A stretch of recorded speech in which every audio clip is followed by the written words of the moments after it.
Right, we're live.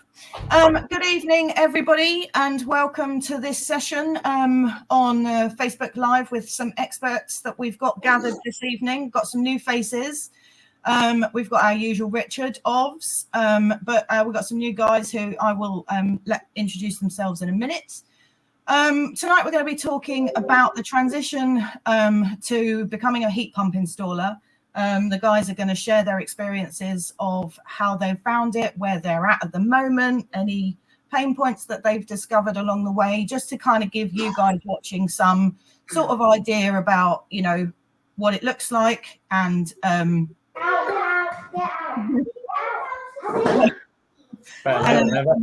where to pitfalls to avoid and hopefully make it as smooth as possible. Sorry, I'm late. Nightmare. That's all right, Dan. Thanks for joining. Right, intros. Let's start with Richard and go around the room. I'm Richard Burrows from Mid Wales Plumbing Heat Supplies, regular to the session and tonight's co-host. Over to Damon. Hi, I'm Damon Blakemore, installer. We got to work on it. We've really got to work on these intros. You know what I mean? You know what I'm saying, mate? You know. Just rock up like 2 minutes to. It's all right, you know. It's fine. It's fine, no worries at all. Dear. Go on then, Dean. Introduce yourself. Yeah, my name's Dean Chapple. Company's Integrity Plumbing and Heating.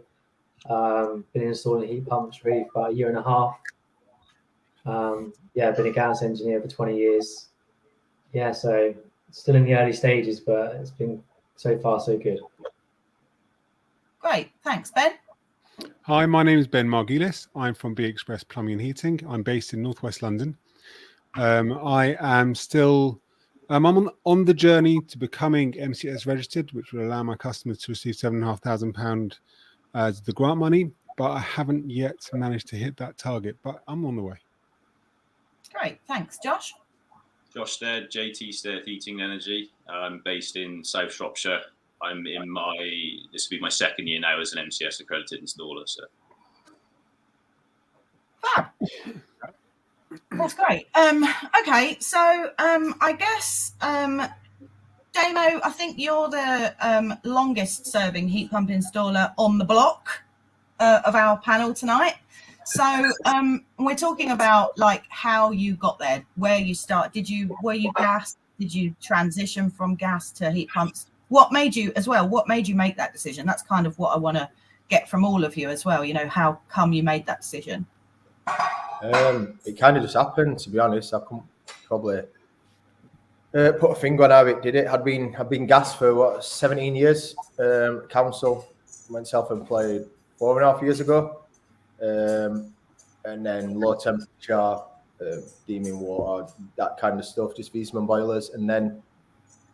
Yeah, I helped 𝗵𝗲𝗁𝗃 out on a job, 2 years ago down in Bristol, and then everything just kind of transitioned. You know, I found a lot of flaws with MCS stuff. I started moaning a lot about MCS, and then you can't really moan about it unless you're part of it. So I kind of dragged myself through that, and then heat pumps just took over my life. Really, we work. Last time I did a gas boiler last July.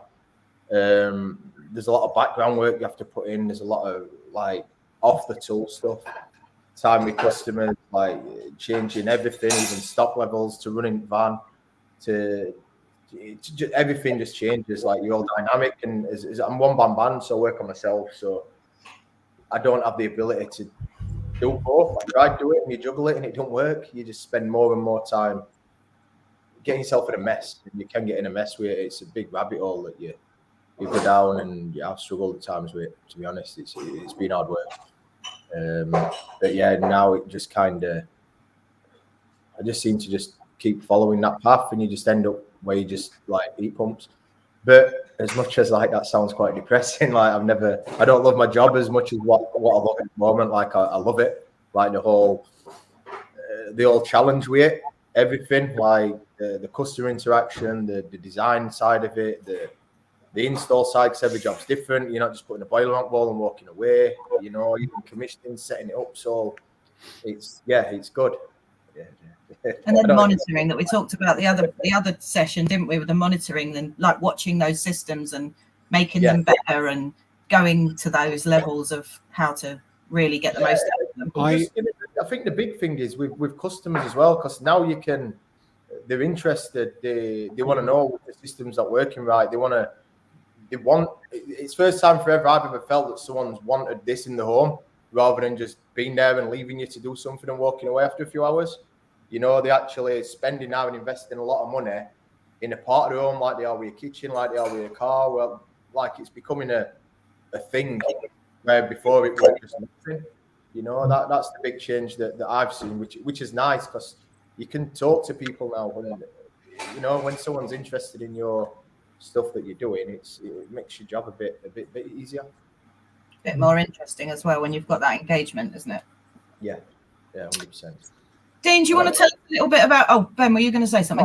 I just said I don't know how these guys feel about that. Sorry, Damon. I was going to ask you a couple of things. So when you transition from gas to renewables, what was sort of how did you start it? So you started with Craig, and then you thought, you know what? I got involved with Mick Wall, and his project went over like 14 months, transitioning from gas combi to that mixage in a shed to that 𝗵𝗲𝗁𝗃. So that was the first one. And then was that your MCS project? No, that was the Heat Geek install. I've only done 2 Heat Geek installs. That was the first one.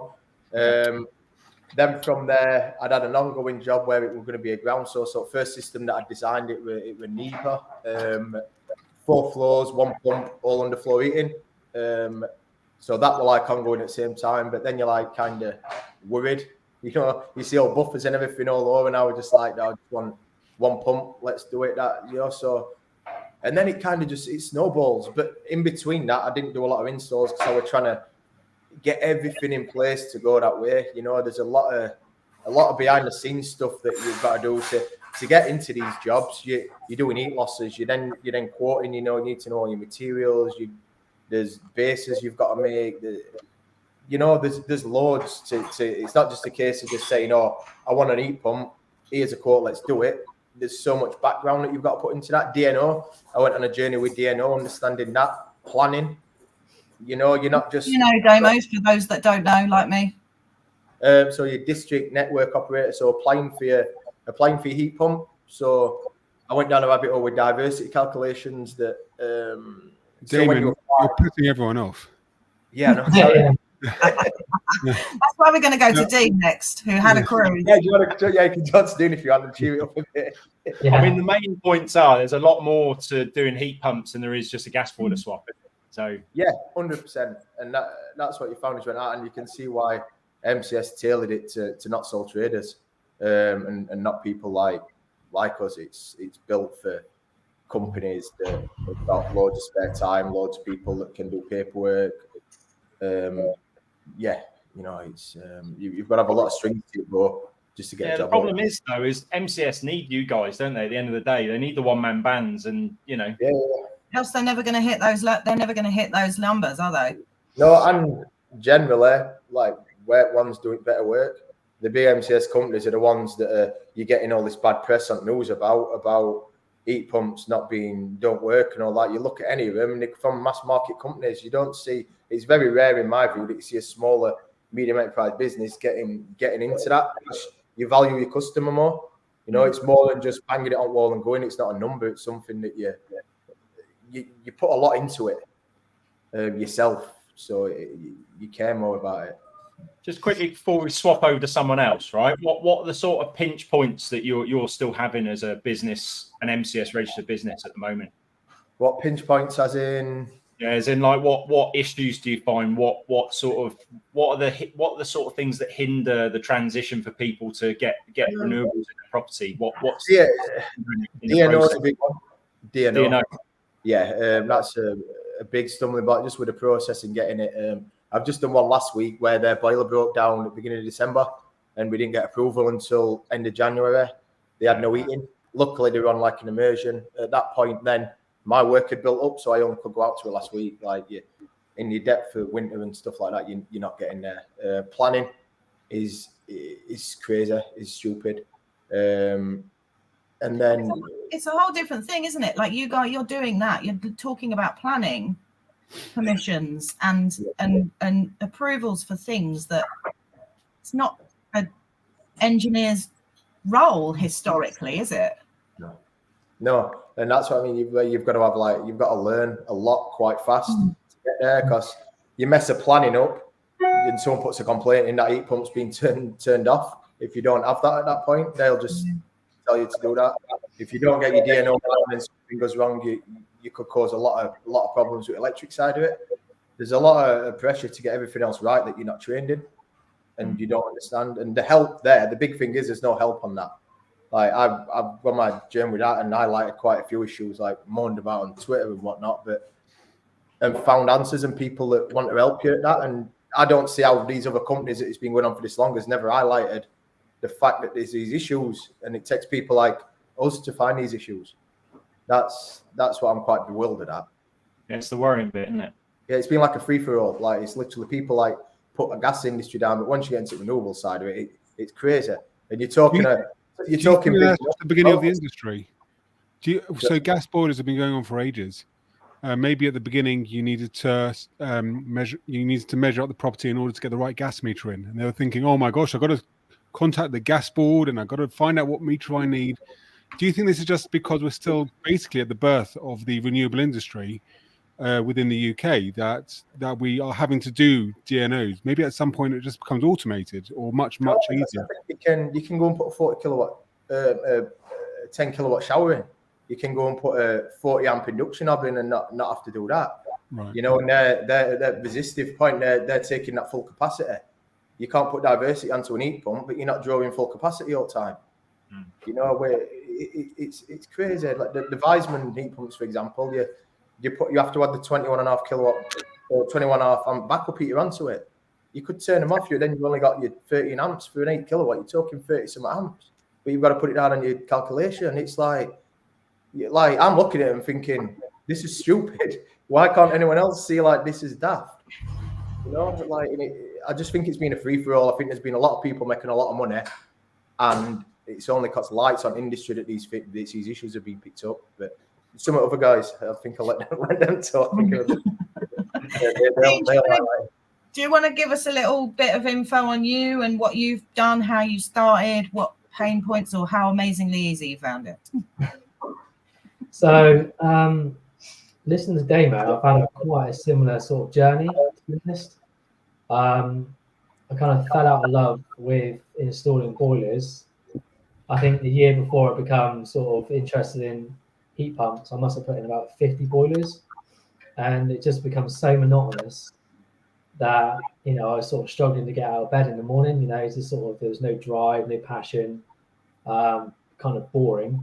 And then I stumbled upon Simon, sort of Seaman, you know, the Polish chap. I stumbled upon his video, and then he started to sort of talk about sort of heat pumps and system design. And then he mentioned in one of his videos 𝗵𝗿𝗆𝗆𝗆𝗆 course. So then I literally Googled it straight away. Got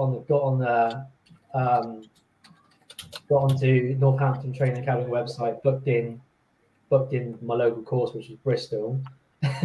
And then it's been a baptism of fire since then, really. Sort of went on to 𝗵𝗿𝗆𝗆𝗆's course, walked away like half the man I was, really thinking, gosh, you know, I've just installed 50 plus ideal boilers, and now I'm lying in bed contemplating, like, you know, what my poor old customers worried about. It's just like, no way. And hey, what's done is done. You know, it is what it is now. I mean, I've done them to a nice standard, but unfortunately, they've got the so-called bonfire in a box on their wall at the moment.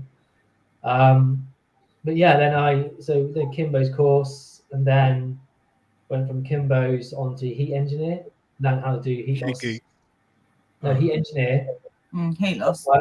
Heat engineer software. You know, Rob Burridge, and so learn how to do heat loss calculations. You know, and it's sort of like it sparked something in me. You know, this new passion, and then I had a tremendous amount of zeal. So then I went on to do Heat Geek, and did that again. Another baptism of fire.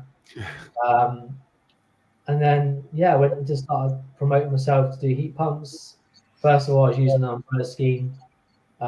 Then the umbrella scheme become unaffordable, you know, because it's £1,500 per install, and the government grant was £5,000. So a typical heat pump install is, you know, £10,000 at least, and so £5,000 was still a lot of money for people to find. So I thought, I'll just make an inquiry about getting my own MCS. Obviously, a lot of people were saying, oh, the paperwork's a ball ache. It's an absolute nightmare. I'm a sole trader. I hated it. I thought, well, what can you do? You know, that's the growing pains of a small business, right? So I made an inquiry into getting MCS, and I sort of backed off a little bit, sort of put it to one side. And then they announced the £7,500 grant. And I thought, well, now we're into the realms of gas boiler install. You know, we're talking, this is going to explode. You know, there's no doubt about it. And you need to be there. You need to be in the market. So, yeah, so I just made some inquiries, spoke to 𝗵𝗲𝗄𝗃, was my first port of call. And then from 𝗵𝗲𝗄𝗃, I went on to 𝗻𝗍𝗲, and then I went to Easy MCS. Easy MCS was unquestionably the way forwards. I don't think you can get your MCS without Easy MCS. The quality management system they offer and the software they offer in the background to do the paperwork side of thing is unrivaled. It's amazing. They've been doing it a long time, though, haven't they? They have, yeah. They were doing it like when he. So what do they do? Tell me what they do.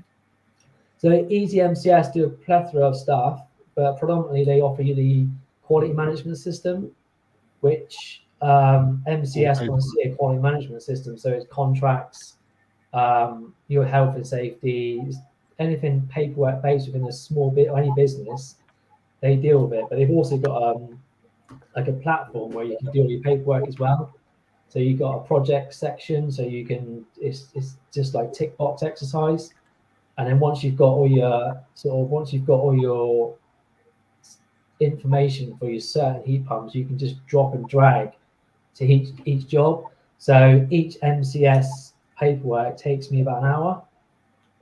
So for each job, I'd say hour and a half maximum, thanks to Easy MCS. They've absolutely streamlined it. It's quite incredible how easy it is. Makes it. So, like, these umbrella companies, you know, charging you £1,500, £2,000 to basically do the same thing. To do the same thing, right?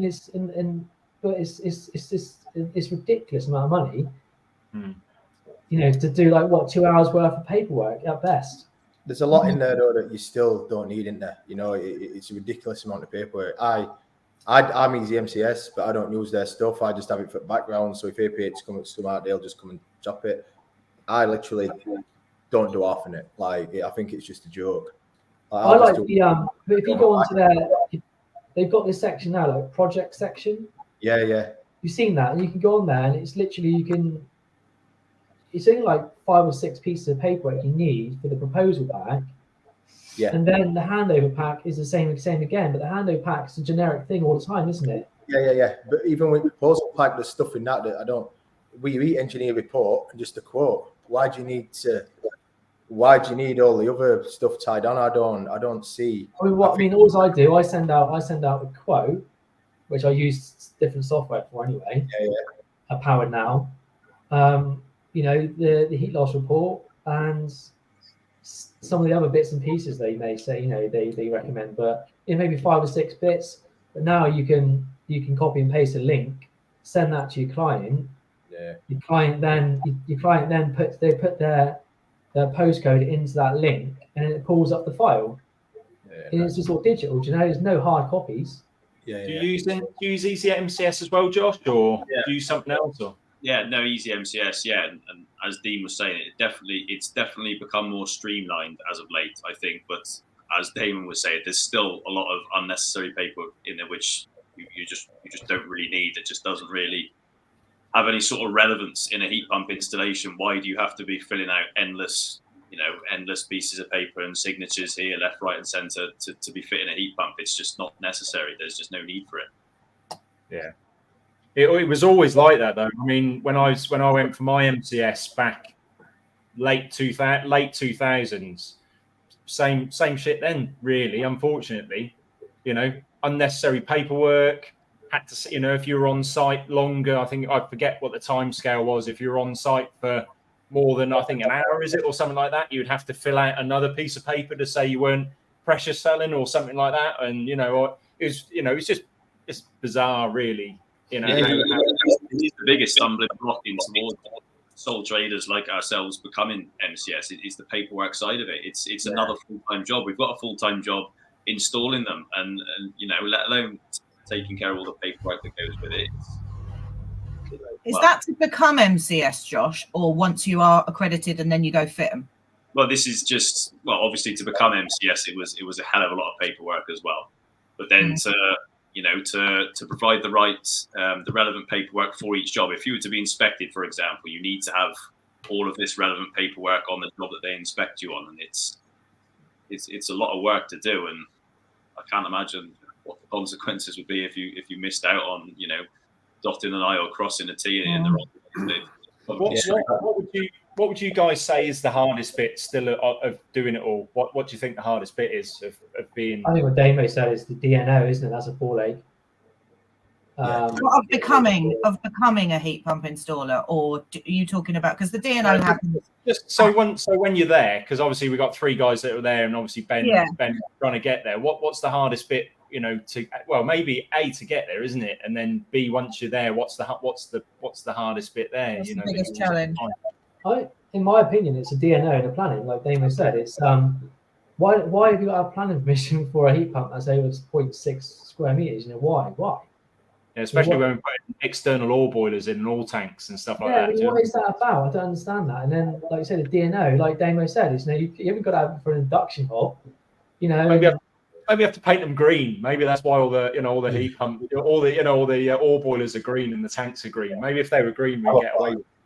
But you can see why a lot of people don't bother with things like planning permission and the DNO, because it's a lot of work, and I've been rejected on planning permission before. So put all that time and effort in, only to be rejected anyway. Like, I'm not getting it. And what happens if you don't bother? If you get pulled, you'd have issues with local authority if you don't got permission from them and said they were complaining about noise. Then if it's noisy, you went, have they got planning? Has it been accepted? No, it hasn't. Turn it off. Like, they just, if it's an extreme thing to turn the heat pump off and give no one someone no heat. You do well, wouldn't you, to police that.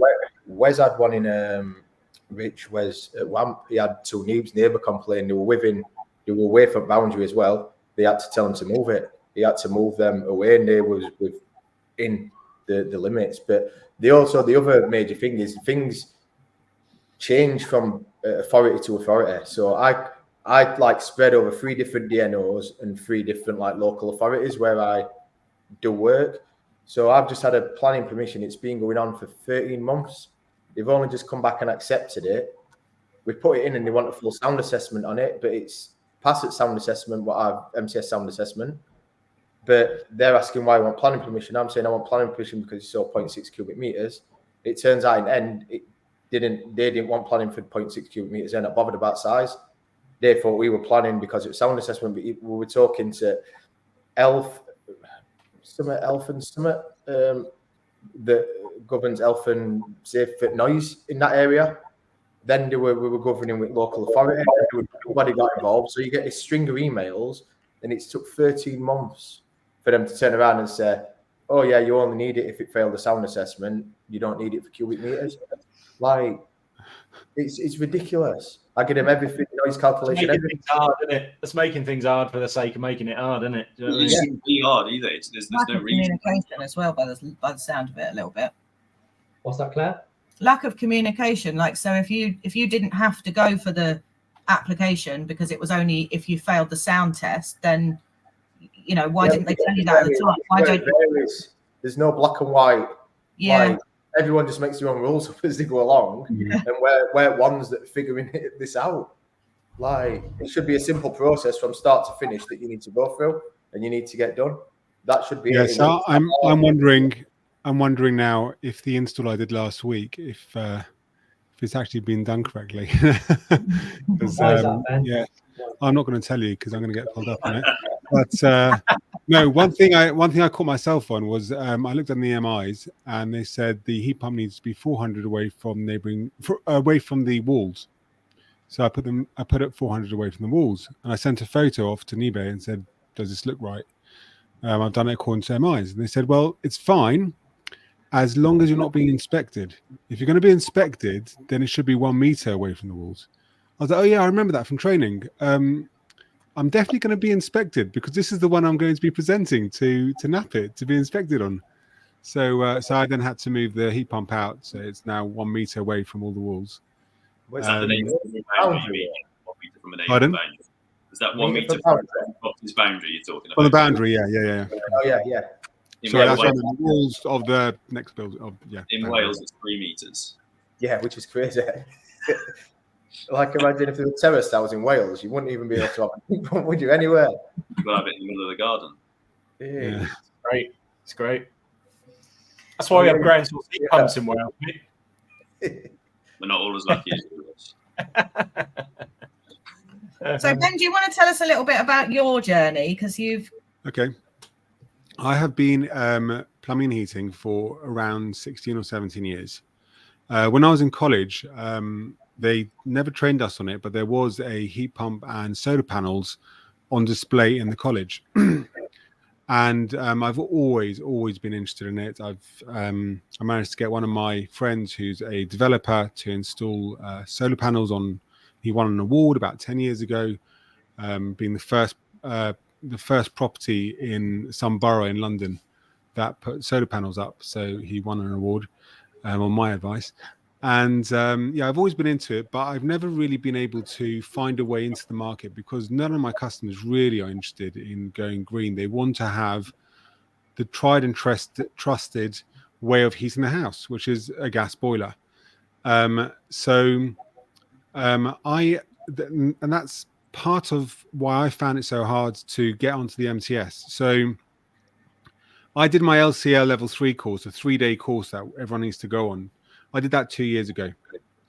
And it's taken me 2 years to find a customer because I wasn't clear. No one explained to me at the beginning that that the customer may not get the funding from the government if it's your first install. So your first install that you're going to present to MCS, no one actually. I spoke to MCS. They weren't sure what the rules were, so no one told me that yes, they are going to get the 7.5 grand, or at the time the 5 grand.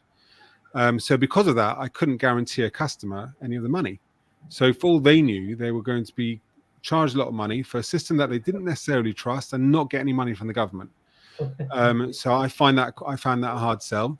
And finally, a friend, and the same friend who's a developer, he got me to. He wanted a heat pump put on one of the rental properties that he's doing, and that's because the EPCs punish him for putting in a gas boiler or an electric heating element, like a hot water cylinder with an electric immersion, or electric showers or electric radiators. All of this is being apparently punished on the EPC. And they need to get a certain rating on the EPC, and he can only do that if he had a heat pump in. So now I've just finished installing my first heat pump because I'm doing it through 𝗵𝗵𝗁 and I'm trying to become 𝗵𝗵𝗁 Pro. They come out on the first install and they will check everything, commission it correctly. If there's anything that needs to be pulled up, they will advise me on it before I get inspected by MCS. So it's a nice way to do it. They do charge for their training, but this extra benefit, plus you get all your money back through buying your 𝗵𝗵𝗁 heat pumps through them. They're the only suppliers of 𝗵𝗵𝗁 heat pumps. So by buying your 𝗵𝗵𝗁 heat pumps through them, you get your money back through it. So basically, it's costless over the long run. So I think it's what you were saying, Damon, is that you were installing heat pumps, I think, along with gas boilers, and then you slowly phase out gas boilers. And I'm finding I need to jump headfirst into heat pumps. Obviously, I need my gas boilers still to be running because I need to earn the money. But I can't just wait for it to happen. I need to actively go and do things in order for it to happen. There's no heat pump customer calling me up and saying, please install me a heat pump, because because of the various things I've just spoken about. So but mine just kind of, I didn't chase it, to be honest. I didn't want to gig gas because I like doing it. I've only serviced my own boilers for a while, so I don't really do much repair work. I just got through a period where gas went quite dead. So I did like 23 boilers year before last year. I went down to about 17. Not yet. 7. I did about 23 years before. Last year I did about 7. Like July was the last time that I did it. From that point, I think I've done 8, 9, 10 heat pumps. But I've had big periods where I've not been doing anything and just been doing work, seeing people. You've got to invest your time in it as well. You've got to want it. That's the difference. You've got to mentally and physically want that change. It won't just. Do you do all the installs yourself? I mean, is there everything that you do? Yeah, everything. I have a guy on who I bring in called 𝗵𝗲𝗁𝗁, who's a builder, who's a good guy. He comes out and jumps on with me. So tours, that's it. But we do it. Yeah, I do everything from start to finish. Design it all myself. Spec it all. That I don't go to manufacturers for it because you get a load of. They're a big problem in a lot of them because they're just giving you loads of crap that you don't need. Overspec was a problem, isn't it?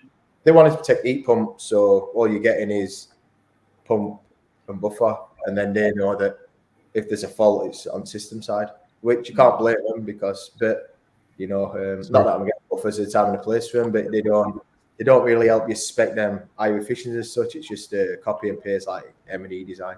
So you go down that rabbit hole as well as wanting to spec your own systems, and then you do it all on paper and work it out, and then you have to go and put it in someone's house and just hope that it works. Like, touch wood, I've not had no issues up to now, but it's you've got to want it and then like embrace it. Like it's hard work. Like I probably never worked as hard as what I do. You're knackered, like mentally and physically. Like I do see this as a way to grow my business, because in my mind I'm reckoning I need to have a second guy to help me just to drag the stuff on site.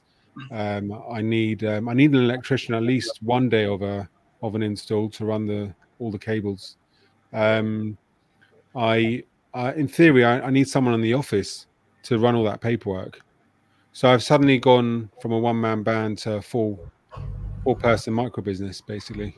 And I know that's hard. I know that's not an easy thing to set up. But is that employed staff or subcontractors? It's not what I've done. It's what I imagine we would have to do. I imagine that us sole traders need to go and build a team around us. Yeah, I think you're right. I mean, like, say, I'm a sole trader myself. Yeah. I have a guy that I'm helping get his gas, and we kind of hit it off, and we're both just smashing out heat pumps now. But I think it's impossible to do a heat pump by yourself. I'm not sure if Damo does it by himself, but you absolutely need a team. You need, like you say, you need a good electrician, and you need a right-hand man. Yeah, for sure. Yeah. I've got a young. Stop, Dane. Go on. No, just saying. Yeah, that's what I've got. I've got an electrician. 2 days. He comes on site. He's on site more or less 2 days on every job.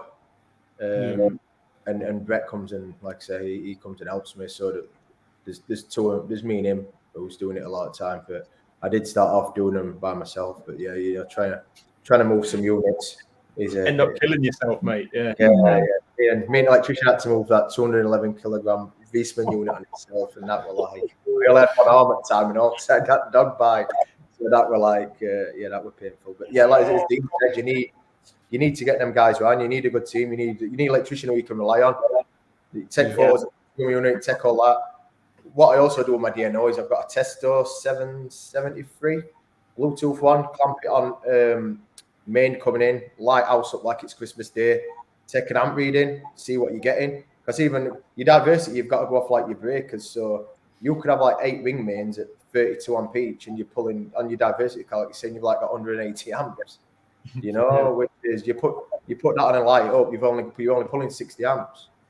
It's all you get from DNO is use your engineering judgment as an heating and plumber. What's my engineering judgment? I don't. So you've got to find an electrician that you work with that you can trust as well, and you trust what they're telling you is right, because it's your name at the bottom of the application form. It's your company that they're going to come to if you blow local transformer up or substation.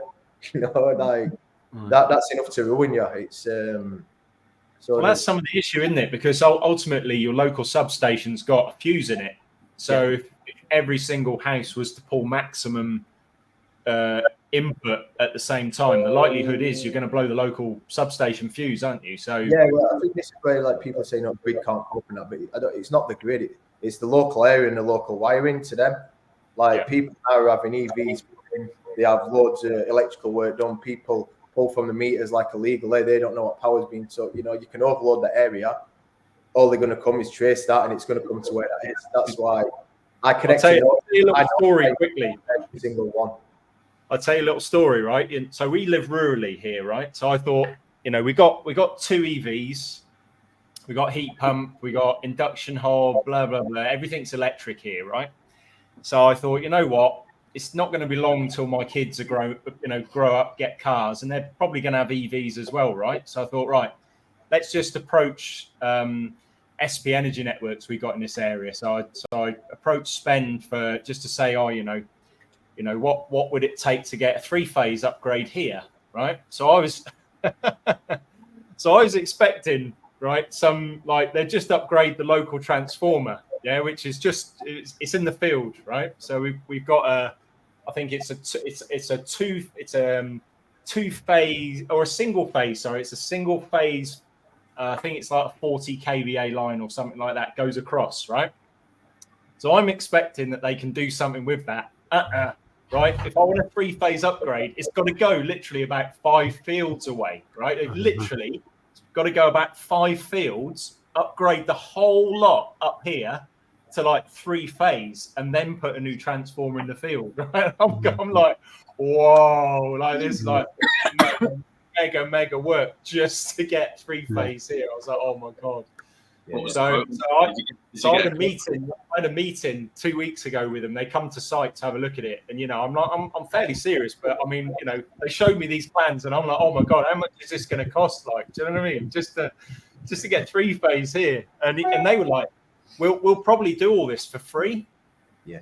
And I was like, what? And they were like, we'll probably do all this for free. We'll probably do all the reinforcement of the grid literally up to your house for free.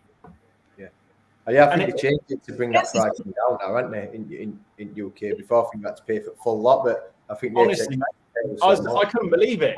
It's like thousands of pounds worth of work just to do this upgrade bit. But I guess it's that grid infrastructure improvements that are needed anyway by them at some point. You've just been a princess and demanded it early. Yeah, I think ultimately, I mean, they're looking at this, because the DNO is going to be a big factor with heat pumps. But I think they're looking at it like, if we upgrade this section here, all the houses down from us, because we do have neighbours here.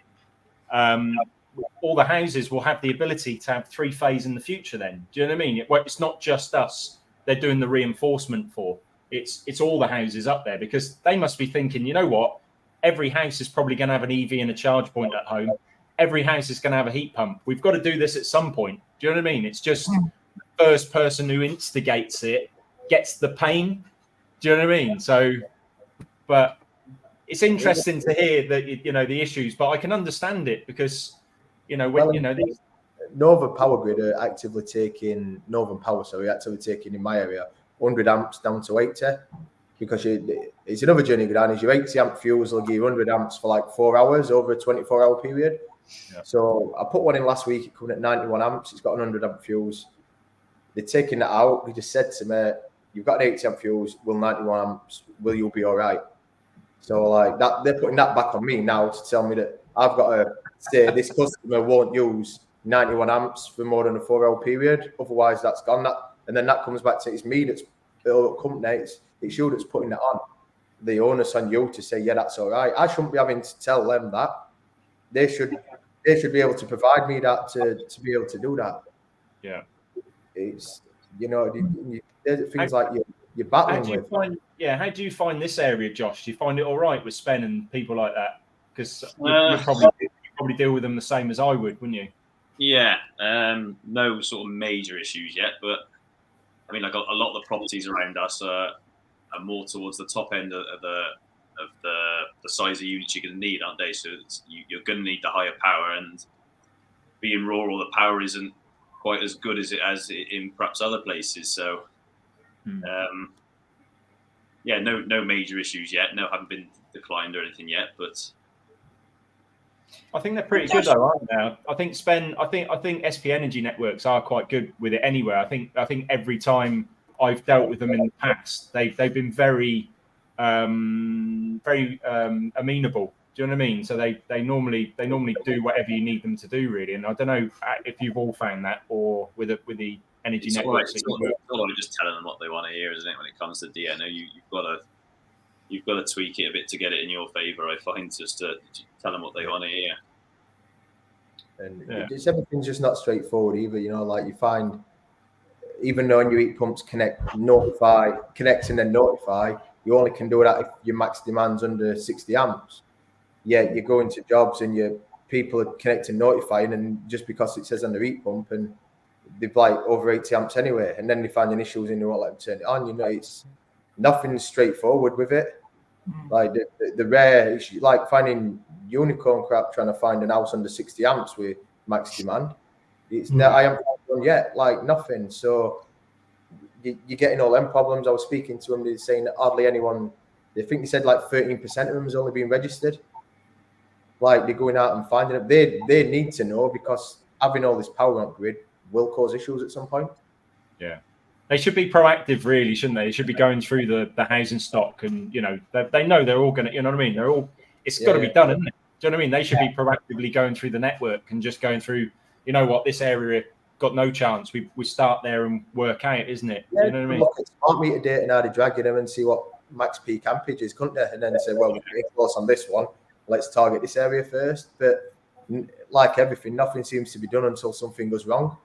It's things like this that we as installers need help on, in my opinion. Like it shouldn't be up to us to be doing things like that and knowing things like this. Like, we're heating engineers. It's not up to us to know all these bits and working all this out, in my opinion. Yeah, and even highlighting this problem, that shouldn't be us. How has like renewables been fitting for this long, and this problem's never been highlighted? Why is it taking people? And all the reason is because like we're doing it right, we're doing it to cover his backs, we're doing everything that we should be done. You can just see how many installs out there just being jumped in. Like that's when I say when it's like a free for all, that's what it's been. Just going back to the team thing and like not being a great solution for sole traders and like doing it literally on your own. There was a question on the chat earlier about that, and I just wondered, Josh, if you find the same as the other guys, or if you're kind of winging it completely solo, or if you're the same and you've got a buddy Sparky or a... Still yet to find decent Sparky. I've been in the trade like 14 years now, still yet to find a decent one. But I did employ my first lad back in beginning of November last year. Up until then, I'd fitted, I don't know, maybe 6 heat pumps on my own. But having another lad on board now has been an absolute godsend. It's incredible the difference that it does make. And he's a good lad as well, really good to work with, keen to work, keen to learn. So that's good. And he's an apprentice? No, he's fully qualified. We actually did our apprenticeship together with the same bloke, albeit a few years apart. He's a couple of years behind me. And is it something that an apprentice could an apprentice be your buddy, like bringing those guys on to the next generation, bringing them into this heat pump world instead of... I've been asked on multiple occasions, and I've never said yes to it. I haven't got the time and patience for it, but I do think it's wrong of me to say no, because if I wasn't given the opportunity as an apprentice, I wouldn't be where I am right now. But at the moment, it's just not what I can do as a business. But it's time intensive. Apprenticeships are time intensive, aren't they, Josh? I mean, I did an apprenticeship myself, so yeah, they, But an apprentice would be an appropriate kind of person to work with you, or do you need someone like you talked about needing an electrician on board for a couple of days or whatever? Would somebody who's coming through, thinking about it, qualifying, being an apprentice and not having those necessary skills, would they be a help? Or to me, I know from the time perspective it's not so helpful, but as in a help to me personally or in general?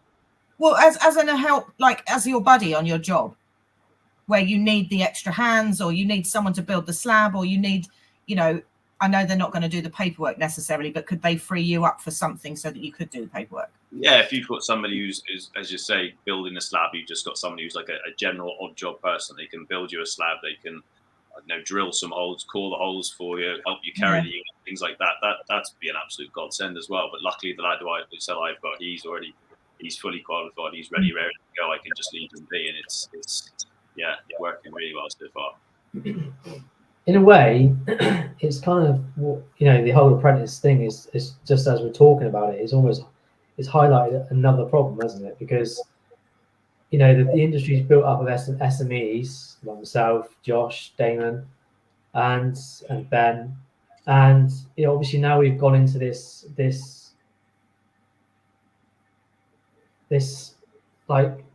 paperwork Frenzy. The crazy paperwork, like Damon was saying, like DNO's planning, contract proposals. You know, it's energy company. I do not want to put people off becoming an MCS, because it's certainly one of the better decisions I've made within my business. But at the same time, talking about apprentices, which is a really good topic, because actually we need to be bringing up the next level of the next generation of plumbing and heating engineers. You know, proper heating engineers. But like, you know, we've just been like, they've just dumped a huge amount of paperwork onto our business, and now we've got to try and deal with trying to get an apprentice, employment, you know, tax, and you know, what's it called, pensions and all this. You know, we're just like, no chance. There's absolutely no chance we're gonna create another headache for ourselves within the business. That is a shame. And I was one of the first modern apprentices, and what they did with the modern apprenticeship is they actually paid the employers. So the government at the time paid the employers to do that side. Do you know what I mean? So they actually I know that there are schemes available, but it's still, you know, it's still, like you said, someone said earlier, it's time. Burden. You've got to find the time. You have. I mean you know, it's an incredible burden to have another person to think about. No spare time as it is. So yeah. Which just highlighted massive. It's going to be a huge issue with getting apprentices into the market now, isn't it? It's like this week I've done I'm heat lossing every day, like no work. What do you do with apprentices on them days? Like you can't physically learn them. That you can take them out to the heat loss. How many are you going to be interested in doing that side of it? Then you get a week off work, you know, because they're only going to work when they're with me. When you're on site and they're intensive heat pump installs, because you're getting a heating system out, you're putting all this in, and then you need to commission it to get it up. So you're on a tight schedule, usually a week. So if you take the heating off at the beginning of the week, you want it back on for weekend. You're letting that apprentice have that time, because for me to have someone, they've got to learn, they've got to make mistakes, they've got to grow. We can't afford that in the time scales that we have, because we're on a tight schedule anyway to get in and out of there. So when you're taking, say, a 5-day job with an apprentice, it might go into 7 days, you know. You don't get luxury of time. You don't get luxury of that. And your margins in that are finer. And there's everything. There's a load of pressure on you to already get that over without doing that. There needs to be some kind of, because that is going to be the way forward, isn't it? Getting younger generation into this field is the way that it's going to go that way. But they've got to learn somewhere. So what are the only solution is going to be exactly the same as the heat pumps, isn't it? The government are going to have to fund it. The government are going to have to fund apprentices. Simple as that. Yeah. That's what I mean. Like, what help are they going to give you guys, small medium businesses? It is finding the good guys' time, though, isn't it? Do you know what I mean? So all the good guys who, you know, have put the effort in, done the heat geek, the training, all off their own backs as well, which is, you know, I think it's wrong. I do think it's wrong. I think the fact that the government don't put money towards time off and things like that for installers to do these courses to bring you up to standards, I do think it's all wrong, because it's, you know, you need the money for the customers, because obviously heat pumps wouldn't install themselves. Yeah, let's be frank about that. The cost of the heat pumps versus gas boilers, the disparity between those two cost prices, that's a big, you know, that incentive for the customer is there, and the demand's there, right? But then how do you get the help? Do you know what I mean? If you're not a big business, how do you get the help? How do you do all these customers? Do you know what I mean? And how do you do all these installs and run the business and sleepless nights, train the other guys? It's hard, isn't it? It's really hard. And keep them interested in it as well. You know, it's not like when I did my apprenticeship, it was spaced out over 5 years. It was like college based and then on site, but it were more laid back. You got that time for him just to sit and watch you do it, and you could have an hour, 2 hours on a job. On these jobs, you're like, we don't know. Some days I'm on site 10, 11 hours. Like, how can you put an apprentice through that? Like, I can't ask someone to do the work that I do because it won't be fair. If someone told me to do it, I'd tell them to do one. You know, you can't. It's too much expectations. Yeah, and just what you're trying to do. There are jobs like it's hard work. Like your body's, you're knackered, you're lumping stuff around, you're bigger pipe, more fitting. You've got boards up all the time. You're coring bigger roll. You know, you're not just putting a bracket on wall and doing it. You've got loads to do. If you're making a base, you've got mixer dragging about and making concrete and chucking that in. You're digging. Sometimes it's not enjoyable work. It might be chucking it down and you've still got to do it. But on the whole, right, everyone. Where's Ben gone? Ben's gone one look. Ben's gone.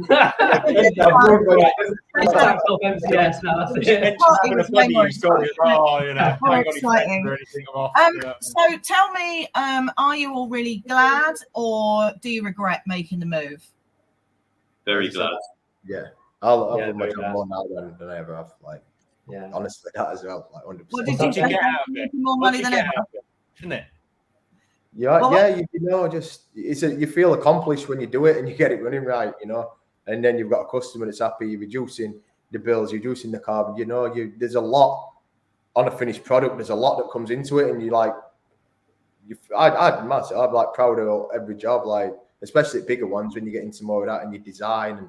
Yeah, it's satisfying, you know, and you feel like in your job at the end of the day, then it's worth doing, isn't it? If you enjoy it, what else do you need? Absolutely. Josh? Yeah, for me, it was always the next sort of logical step in the business was to move into fitting heat pumps. And like Damon said earlier on, it's customers want a heat pump. They come to you because they want a heat pump. They don't really want a boiler, as he was saying. They've just got it, and if it needs replacing, they'll just get it replaced again. But they want a heat pump. They are involved, and you've got you're sort of working for them and with them on a more personal level, and they're really interested. They're almost as interested in it as you are, and they want to be involved in everything. They want to know every sort of step along the way, and then when you've got it up and running, and it's you can monitor it yourself, and they're monitoring it with you, and they are really. As involved as you are in trying to get the best out of it as you can. Or into the whole system. And that just makes it more personal for you guys, doesn't it? It makes it more of a relationship with your customer, and which has got to make it more enjoyable at the end of the day, really, isn't it? Definitely. Dame, you pleased? Happy? Yeah, likewise. The good thing about heat pumps is that it takes a lot of skill.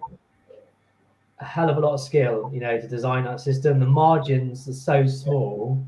The room for error, there's no room for error with heat pumps because we're working at low temperatures. And that all that does is just separates you from the crowd, and that's what I love about it. I'm like one of a handful of people in my area that can install a heat pump. Not just install it, but take a product like 𝗿𝗻𝗻 off the shelf, and not rely on an umbrella scheme or a manufacturer to do my schematics. And design it myself. And when you speak to guys and the merchants about heat losses, mass flow rate, they're like gone over their heads. I'm chuffed a bit because I'm now standing out from the crowd, And it's only going to get bigger and bigger, isn't it, guys? It's really going to grow because there's those targets to hit. And okay, we're going to get more heat pump installers around, but you will be up there with the first ones to take that step and the experts, if you like. It's an incredibly exciting market to be in. It's a massive, it's a big buzz industry at the minute. Heat pumps, it's all about heat pumps, right?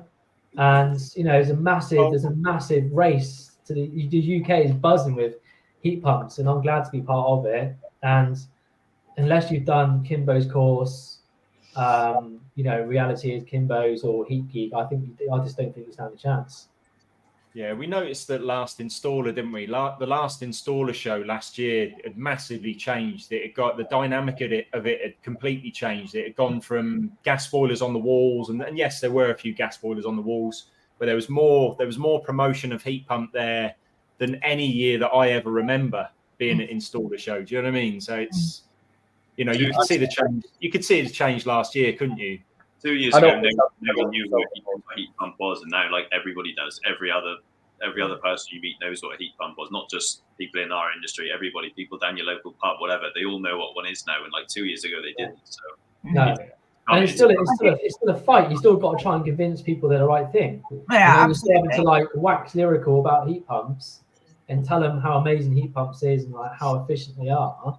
It's a bit of a buzz, you know what I mean? Because you've got to try and talk to people about it and convince them, because there's a lot of crap, there's a lot of doubters out there. A lot of bad press about heat pumps at the moment still, and yeah, you still got to fight for them. You got to fight for the heat pumps. Yeah, I think the government are going to have to at some point do some sort of consumer campaign to make people aware that it isn't impossible, and I do think they're going to have to do something about that. And also, like we said earlier, that sort of incentivized training or days off to do the training, or however they do that, whatever that looks like, it's going to have to come, because the numbers just aren't coming. But it's a typical thing, isn't it? Like, because obviously, we've all, there's been this massive property boom where everyone's renovated their houses, right, and put in these new gas boilers, and now the government is saying they want a heat pump in those houses that have just been renovated. So you got to try and retrospectively put a heat pump in a house that's just been renovated. It's a challenge, like Damon says. It's a massive challenge. Funny enough, I was driving down the street the other day, just driving around my local area. I was looking at some of the houses, and I thought to myself, how the hell are we going to get heat pumps into those houses? It's, you know what I mean? It's a daunting task. It's a daunting task to get heat pumps into the mass market. There was a project I saw on the news about district heat pumps. I think it was something, I don't know what it was, didn't see all of it, but it was a heat pump somewhere that fed a whole street of their whole energy. So heat networking. I've got to do a 𝗵𝗲𝗁𝗃 course at minute for it. I'd go down. We've got installation and maintenance. Like it were funded. We were throughout the Technic and government funded. Heat networks and district heating for like apartment blocks and stuff, like shared ground loops, like ambient ground loops into plant and HIUs and such. So yeah, big thing, like housing estates. Like there's so much you can do with it. Like there's so many housing estates you can get rid of. We don't have to have individual heat pumps. You can have one and then share them and in the store. So much versatility and so much. You can use water if there's rivers nearby. There's ground. You've got then like data centers. You've got garbage. You've wasted. There's so much that you can utilize. It's not just a heat pump. The market there is massive. Yeah. Well, the beauty of it is you can start a heat network with a fossil fuel and then progress it to renewables in the future. And that's always been the beauty of heat networks. And like Dean said before, I mean, the weird thing about new build houses, we're still got this one boiler, one house mentality. When if you're building a new housing estate, really, you should be looking at heat network in the lot and then having HIUs in each individual property and having a hub, which is either fossil fuel, powered initially. So the only downfall is that. I mean, like, I've done hotels and they've got 10 boilers, for example, and I said, so well, let's condense it down to 1 or 2 boilers, right? And they're like, yeah, but what about if that 1 or 2 break down? Then the whole hotel would break it down. You see, you've got 10 boilers mounted on the wall. You've got backups, and I guess the only problem with district heating systems is that if it breaks down, all the houses break down. Yeah, so they're all right, but you have to have a hell of a maintenance contract in place. Yeah.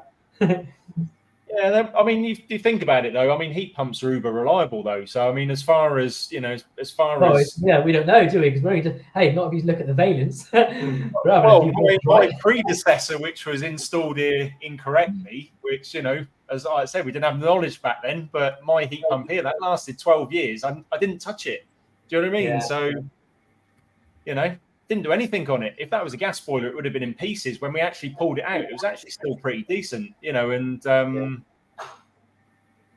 is well, what it I is. mean, like I say, the heat pump market's going to be flooded with cheap heat pumps, isn't it? And it's going to be one of those sort of buy cheap, buy twice, isn't it? So yeah, you know, watch this space to be a race to the bottom. I mean, the crying shame right now is because of lack of installers, things like that, or lack of knowledge or ability or whatever. We've still got, I mean, the big tick boxes at the moment, obviously new build properties. I mean, we've got one my niece has just bought up the road, right? And it should have been a heat pump in there. Should have been a heat pump, 100%. It's rural. It's, you know what I mean? But they've got all boilers in them. Have you seen that development site at Sarn? Yeah, I've drove through it a few times, yeah. They've all got wall stars. Yeah, HRM wall star, all boilers in them. You know, should have been heat pump. It's mental, you know, when you think about it. But there you go. I don't know. Like I said, it's progression, isn't it? But absolutely, it's the way forward. It's going to happen, isn't it? Right, guys. It's been super interesting and really interesting to hear your stories, where you're at, what you're doing, and importantly, those pain points that we're probably going to dive deep into when we do the next session, when I have a chat with Richard and figure out what it all means. But thanks ever so much for your time. I will let you go and have a really nice evening. Thanks everyone for watching, and we'll see you next month. Bye. Bye. Bye.